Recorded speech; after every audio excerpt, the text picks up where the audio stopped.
Ya. Dan ruh itu telah pun berjanji di alam arwah bahawa dia tidak akan meninggalkan Allah Subhanahu wa taala. Macam kita berjanji dengan kawan kita, insya-Allah ya, kita tak akan kita tetap baik walaupun kita berpisah. Satu masa nanti kita mungkin dah berbeza kedudukan, insya-Allah kita tak macam sama juga. Kita tak akan masih kawan baik lah. Contoh dia, yang seorang nak pergi Kuala Lumpur, yang seorang pergi Kedah, yang seorang nak tak berapa sangat hidup dia, yang seorang ni jadi kaya raya. Orang besar berjumpa balik, orang besar dengan agak-agak sombong tak dia, kebanyakan sombong lah kan. Baik tak berhati, dia dah duduk dengan datuk-datuk, tan sri semua, tengok kawan dia orang biasa ya, dia buat tak berhati dia. Tak kena kau say, entah tak perasan lah kata dia. Dia tak kena dah kan.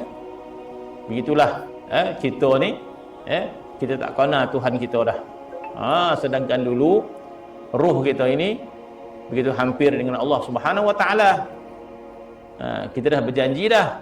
Jadi seolah perjanjiannya, so bila kau datang ke dunia, kau jangan lupakan aku. Salah macam itulah. Wahai ruh, sekarang engkau mencintai aku, sekarang engkau membesarkan aku, tak ada siapa yang besar kecuali aku. Nanti bila engkau pergi ke dunia, hendaklah engkau menghadap aku dengan perasaan yang sama.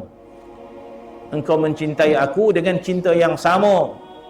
Engkau mengagungkan aku dengan keagungan yang sama. Bila kita dah datang ke dunia, kita dah mula menyebelahi nafsu kita. Tak ke salah. Ya, nafsu halal, tapi salahnya kita menyebelahi nafsu kita. Kita suka pada nafsu kita. Kita cenderung nafsu kita. Bila menghadap kepada Allah Ta'ala, kita dah malih dah. Mengantuk, lombi-lombi, dah malih, leweh dah. Muak pula rasa. Dah tak suka dah. Sebab apa?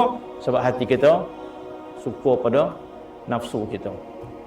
Takkah patutnya Allah Ta'ala cemburu? Ya, sangat patut. Takkah kita ini tidak amanah? Ya, kita boleh namakan kita tidak amanah. Kita boleh namakan kita telah menyeleweng. Kita boleh kita telah sesat. Kita apa lagi? Bahasa yang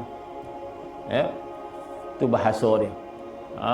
Kecuali orang yang faham, maka dia mujahadah.